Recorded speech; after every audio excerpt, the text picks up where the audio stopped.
More big news last week about the state's roads and highways. A state transportation panel approved spending $670 million on 3 major highway projects in Wisconsin. State lawmakers would have to approve those too. Now this comes on the heels of the State Department of Transportation's request for $750 million in tax and fee increases to pay for transportation needs in Wisconsin. The DOT faces a multi-billion-dollar shortfall over the next decade, and the 2-year budget request would help create new funding sources. But reception to the request has been cool, and the governor has been noncommittal. So what kind of reception did the agency think it would get with this request? We're asking the state DOT Secretary, Mark Gottlieb. Secretary, it's good to have you back on the program. What were you expecting when you made this request? Well, certainly we went around the state, a number of town hall meetings and other things to get people's feedback, and we know this is a large, significant, comprehensive proposal, tries to put us on a sustainable path for the future. The governor had asked us to put forward a request like that, so I think I'm pretty happy with the level of interest that's been generated, and I think what we're hearing from legislators, from business groups, and from others is that, look, if you can demonstrate to us that there is this legitimate need, we know how important transportation is to our state's economy and to the quality of life of our citizens. If you can demonstrate that need, we'll find a way to finance it. So will that way be necessarily exactly what we proposed?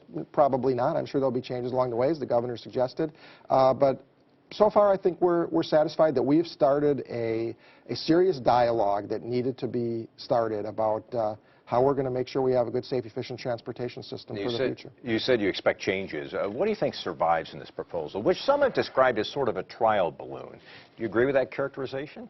Well, we set out to do 3 things: to put together a proposal that was adequate, sustainable, and equitable, and we think we did that. But again, there are literally an infinite number of ways that you can come up to the totals that were needed. So clearly, as people have a chance to react to it, our policymakers, starting with the governor and then further with the legislature, they'll have an opportunity to certainly make some changes. You heard what Senator Darling said on this program a couple of weeks ago when I asked her about a package that had a number of tax and fee increases in it. How could Republicans support that? And I think her answer was something along the lines, well, we can't.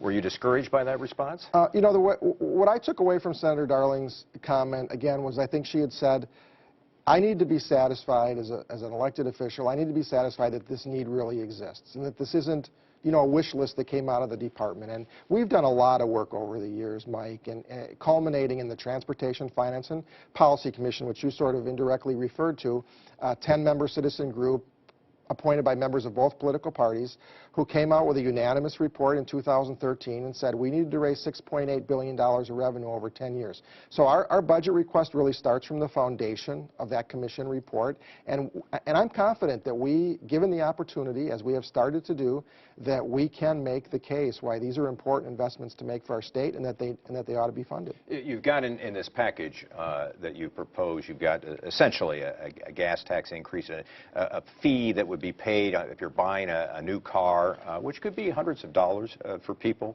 Hybrids would face a one every year fee. So you have that, but you don't have anything in terms of the vehicle registration fee. There's no real increase in that, and many states, as you know, rely heavily on that. Why is that not on the table?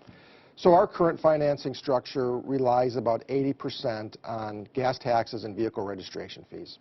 One of the messages we heard loud and clear and that we support is that we wanted to broaden the base of how we finance transportation. So we've put together a plan that basically reduces the reliance on gas taxes and registration fees from about 80% to about 70%.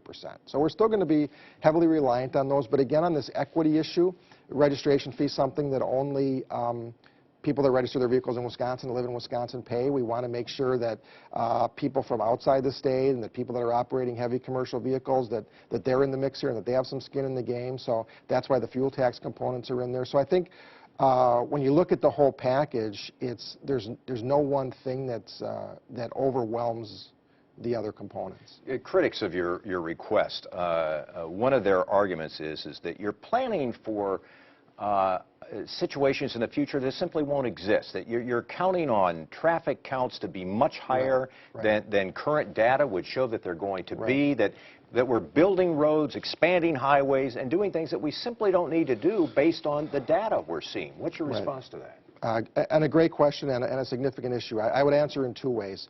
One is over 85% of the money that we spend in our state highway program, over 85% is spent on preserving and maintaining our current network of state highways and bridges. So the overwhelming majority of our spending is on preservation. In those instances where we are recommending spending on expansion projects, in the great majority of cases, those are the highest priority projects, and they're ones where congestion issues are affecting those systems right now. Secretary Gottlieb, good to have you on the program again. We appreciate your time. Mike, thanks for having me. You bet.